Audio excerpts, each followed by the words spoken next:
Assalamualaikum students, how are you all? Hope so you are fine.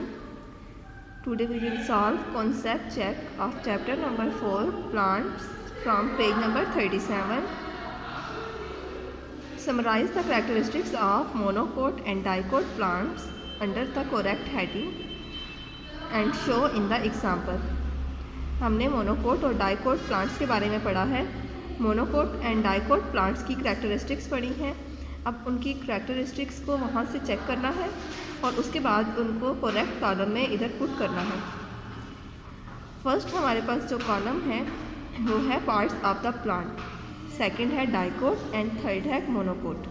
Parts of the plant में हमें flowers के बारे में बताना है कि डाइकोट और मोनोकोट की जो के फ्लावर्स हैं वो कैसे होते हैं। ये उन्होंने हमें सैम्पल के तौर पर ख़ुद फिल कर दिया है, बाकी हमने ख़ुद फिल करने हैं। फ्लावर्स में हमने पढ़ा था कि जो डाइकोट प्लांट्स होते हैं उनमें जो डाइकोट प्लांट्स के फ्लावर्स हैं उनकी पेटल्स डिफरेंट होती हैं। डाइकोट में पेटल्स ऐसी होंगी जो 3 होंगी या फिर 3 का मल्टीपल्स होंगी।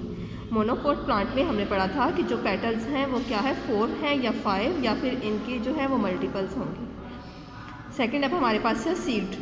तो डाइकोट, डाई मीन्स हमने पढ़ा था 2 एंड मोनो मीन्स 1। तो डाइकोट प्लांट में सीड्स जो हैं वो 2 सीड लीव्स होते हैं और मोनो मीन्स 1 तो 1 सीड लीफ होगा।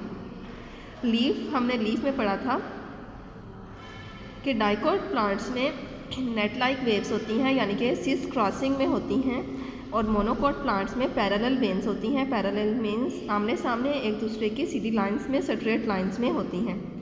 रूट्स हमने पढ़ा था कि रूट्स में हमने देखा था कि डाइकोट प्लांट्स हैं तो उनकी टैप रूट्स होंगी, मोनोकोट होंगे तो उनकी फिब्रस रूट होंगी। और टैप रूट कौन सी होती हैं? जिनमें एक मेन रूट होती है और उसके साथ ही बाकी सब रूट्स जो हैं वो डिस्पर्स हुई होती हैं। लेकिन जो हमारे पास फिब्रस रूट्स हैं वो क्या है कि उसमें कोई एक मेन नहीं होती, इसी तरह से वो स्टेम के साथ आ रही होती हैं और स्टेम के बाद आकर डिस्पर्स हो जाती हैं। लास्ट है हमारे पास स्टेम। स्टेम में हमने बताना है कि डाइकोट और मोनोकोट प्लांट्स के स्टेम में क्या फ़र्क है। स्टेम डाइकोट प्लांट्स में जो है उनमें वेस्कुलर बंडल्स जो हैं अरेंज हुए होते हैं रिंग्स की फॉर्म में, एक गोल सर्कल की शेप में डिस्पर्स होते हैं, लेकिन एक प्रॉपर अरेंजमेंट होती है इनमें। लेकिन जो मोनोकोट प्लांट्स हैं इनमें स्टेम क्या है कि vascular bundles are scattered throughout the stem, कि इसमें कोई प्रॉपर अरेंजमेंट नहीं होगी। जैसे डाइकोट प्लांट में सर्कल में होते हैं, रिंग में होते हैं सब वेस्कुलर बंडल्स, लेकिन इसमें वेस्कुलर बंडल्स पूरे स्टेम के अंदर फैले हुए होते हैं। ओके स्टूडेंट्स, अल्लाह हाफिज़।